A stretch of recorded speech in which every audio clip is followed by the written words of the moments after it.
मेरे प्रिय बंधुओं, जय माता दी। दोस्तों, आज गुप्त नवरात्रि की अष्टमी तिथि है। अष्टमी तिथि माँ भगवती की बहुत ही प्रेम पूर्वक माँ भगवती का ध्यान करके आज हम लोग दुर्गा सप्तशती का 12वां और 13वां अध्याय संपूर्ण करेंगे, क्योंकि कल हो जाएगी नवमी तिथि और गुप्त नवरात्रि कल से हो जाएगी समाप्त। जैसा कि अभी आप लोगों ने 11 अध्याय में सुना कि माँ भगवती ने कहा कि जब जब पृथ्वी असुरों से पीड़ित होगी, जब जब पृथ्वी असुरों से पीड़ित होगी, तब तब मैं अवतार लेकर शत्रुओं का विनाश करती रहूँगी। मतलब किसी भी रूप में वो अपनी पृथ्वी पर आएंगी, उत्पन्न होंगी, अवतार लेंगी और शत्रुओं का विनाश करेंगी। इसलिए माँ भगवती का जरूर आपको पाठ सुनना चाहिए और दुर्गा सप्तशती का ध्यान पूर्वक पाठ सुने और प्रेम से बोलिए जय माता दी और माँ भगवती का ध्यान करिए। चलिए अब हम लोग 12वें अध्याय की शुरुआत करते हैं। देवी बोली, हे देवताओं, जो मनुष्य इस स्तोत्रों द्वारा एकाग्रचित होकर प्रतिदिन मेरी स्तुति करेगा, मैं उसके संपूर्ण कष्टों को निश्चय ही हर लूंगी। जो मनुष्य मधु और कैटभ के नाश, महिषासुर के वध तथा शुंभ के निशुंभ के संहार की कथा कहेंगे और मेरे महात्म को अष्टमी, चतुर्दशी व नवमी के दिन एकाग्रचित से भक्ति पूर्वक सुनेंगे, उनको कभी कोई पाप न रहेगा। पाप से उत्पन्न होने वाली विपत्तियों भी उनको नहीं सताएंगी। उनके घर में ना दरिद्रता होगी और ना उनके प्रियजनों के बिच्छों का कष्ट ही होगा। उनको किसी प्रकार का भय भी नहीं होगा। इसलिए प्रत्येक मनुष्य को भक्ति पूर्वक मेरे इस कल्याणकारी महात्म को सदैव पढ़ना और सुनना चाहिए। मेरा यह महात्म महामारी से उत्पन्न हुए संपूर्ण उपद्रवों को एवं तीनों प्रकार के उत्पातों को शांत कर देता है। जिस स्थान पर मेरे इस महात्म का विधि पूर्वक पाठ किया जाता है, उस स्थान का मैं कभी भी त्याग नहीं करती। वहाँ मैं सदा ही निवास करती हूँ। बलिदान, पूजा, होम तथा महोत्सवों में मेरे इस चरित्र का पाठ करना चाहिए और इसे सुनना चाहिए। ऐसा हवन या पूजन मनुष्य चाहे विधि विधान को जानकर करे या बिना जाने करे, मैं उसे तुरंत संघर्ष ग्रहण कर लेती हूँ।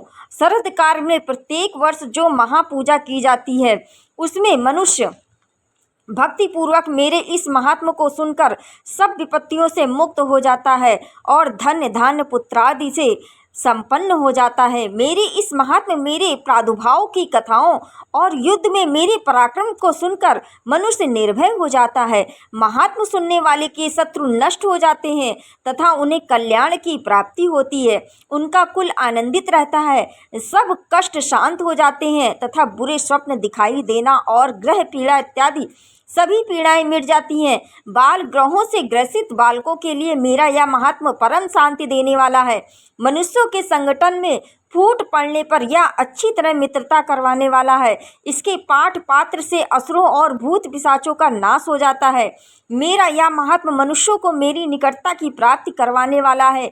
पशु, पुष्प, अर्ध, धूप, दीप, गंध आदि उत्तम सामग्रियों द्वारा पूजन करने, ब्राह्मणों को भोजन कराने, हवन कराने, प्रतिदिन अभिषेक करने, नाना प्रकार के भोगों का अर्पण करने और दान करने आदि के द्वारा एक वर्ष तक जो मेरी आराधना की जाती है और उससे मैं जितनी प्रसन्न हो जाती हूँ, इस चरित्र के एक बार सुनने से भी मैं उतनी प्रसन्न नहीं होती हूँ। यह महात्म सुनने पर पापों को हर लेता है तथा आरोग्य प्रदान करता है। मेरे प्रादुर्भाव का कीर्तन दुष्ट प्राणियों से रक्षा करने वाला है। युद्ध विषयक चरित्र दुष्ट राक्षसों का संहार करने वाला है और इसके सुनने से मनुष्य को शत्रुओं का भय नहीं रहता। हे देवताओं, तुमने व महर्षियों ने जो मेरी स्तुति की है, वह मनुष्यों को कल्याणमयी बुद्धि प्रदान करने वाली है। वन में निर्जन स्थान पर अथवा दावानल से घिर जाने पर, वन में लिटोरे से घिरा होने पर या शत्रुओं द्वारा पकड़े जाने पर, जंगल में सिंहों, व्याधों या जंगली हाथियों द्वारा पीछा करने पर, राजा के क्रुद्ध हो जाने पर, मेरे जाने या बंदी बनाए जाने का भय होने पर, समुद्र में भारी तूफान के कारण नाव के डगमगाने पर, भयंकर युद्ध में फंसा होने पर, किसी भी प्रकार की वेदना से पीड़ित तथा घोर बाधाओं से दुखी होने पर, मनुष्य जो मेरे इस चरित्र का स्मरण करता है वह संकट से मुक्त हो जाता है। मेरे प्रभाव से सिंह, लुटेरों या शत्रु आदि दूर भाग जाते हैं और निकट नहीं आते हैं। महिष ने कहा, प्रचंड पराक्रम वाली भगवती चंडिका, यह कहकर सब देवताओं के देखते ही देखते अंतर ध्यान हो गई। समस्त देवता अपने शत्रुओं के मारे जाने पर निर्भय होकर पहले की तरह यज्ञ भाग का उपयोग करने लगी और उन्हें अपने अधिकार फिर से व्याप्त हो गए। युद्ध में देवताओं ने शत्रुओं शुंभ व निशुंभ को देवी द्वारा मारे जाने पर बाकी जो बचे हुए थे दैत्य पाताल लोक को चले गए। हे राजन, इस प्रकार भगवती अंबिका नित्य होती हुई भी बार बार प्रकट होकर इस संसार की रक्षा करती हैं, इनको मोहित करती हैं और जन्म देती हैं। वे भी प्रार्थना करने पर संतुष्ट होकर विज्ञान व समृद्धि प्रदान करती हैं। हे राजन, भगवती महाकाली की महाप्रलय के समय महामारी का रूप धारण करती हैं और वे ही संपूर्ण ब्रह्मांड में व्याप्त हैं। वे ही समय समय पर महामारी का रूप बनाती हैं और स्वयं आजन्मा होती हुई भी सृष्टि के रूप में प्रकट होती हैं। वे सनातनी देवी ही सभी प्राणियों का पालन करती हैं। वे ही मनुष्य के अभ्युदय के समय घर में लक्ष्मी के रूप में स्थित होकर उन्नति प्रदान करती हैं तथा अभाव के समय दरिद्रता बनकर विनाश का कारण बन जाती हैं। पुष्प, धूप और गंध आदि से पूजन करके उनकी स्तुति करने पर वे धन एवं पुत्र देती हैं और धर्म में शुद्ध बुद्धि तथा उत्तम गति प्रदान करती हैं। तो दोस्तों, ये हो गया 12वां अध्याय। और हाँ दोस्तों, यहाँ पर एक छोटी सी रिक्वेस्ट करेंगे, चैनल को जरूर से जरूर सब्सक्राइब कर लीजिएगा और कमेंट में जय माता दी लिखना बिल्कुल मत भूलना। चलिए अब हम लोग पढ़ते हैं 13वां अध्याय। महर्षि मेघा ने कहा, हे राजन, इस प्रकार मैंने देवी के उत्तम महात्म का वर्णन किया।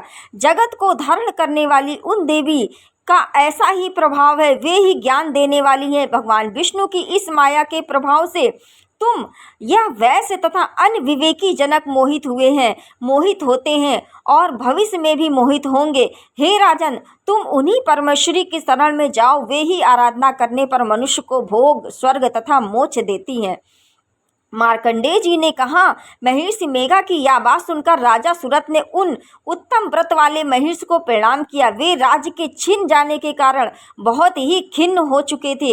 वे राजा तथा वैश्य तुरंत ही तपस्या के लिए चले गए और नदी के तट पर आसन लगाकर जगदम्बा के दर्शन के लिए तपस्या करने लगे।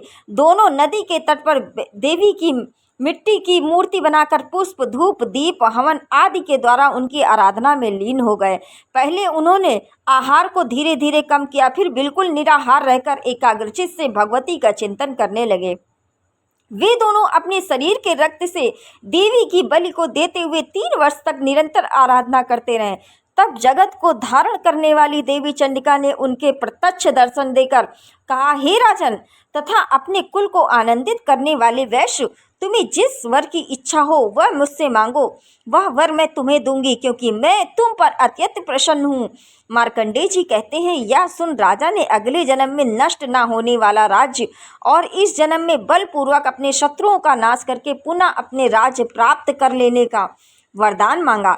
वैश्य का मन संसार से विरक्त हो चुका था, अतः उसने भगवती से अपनी ममता और अहंकार रूपी आसक्ति का नाश करने वाला ज्ञान मांगा। देवी ने कहा, हे राजन, तुम शीघ्र ही अपने शत्रुओं को मारकर पुनः अपना राज्य पालोगे, तुम्हारा राज्य स्थिर होगा। फिर मृत्यु के पश्चात तुम सूर्यदेव के अंश से जन्म लेकर सर्वाणिक मनु के नाम से इस पृथ्वी पर विख्यात होगे। हे वैश्य, तुमने जो श्रेष्ठ वर मांगा है, मैं वह वर तुम्हें देती हूँ।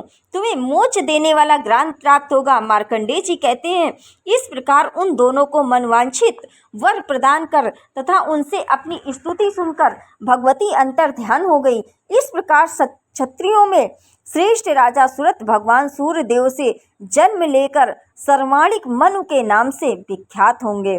तो दोस्तों, ये 13वां अध्याय दुर्गा सप्तशती का संपूर्ण होता है और अष्टमी तिथि है, तो बिल्कुल भी दुर्गा सप्तशती के 13 अध्याय यहाँ से संपूर्ण कर दिए गए हैं। दोस्तों, वीडियो थोड़ा भी पसंद आया हो तो कमेंट में जय माता दी लिखकर चैनल को सब्सक्राइब कर लीजिएगा। दोस्तों, चलिए दोस्तों, मिलते हैं नेक्स्ट वीडियो में। जय माता दी।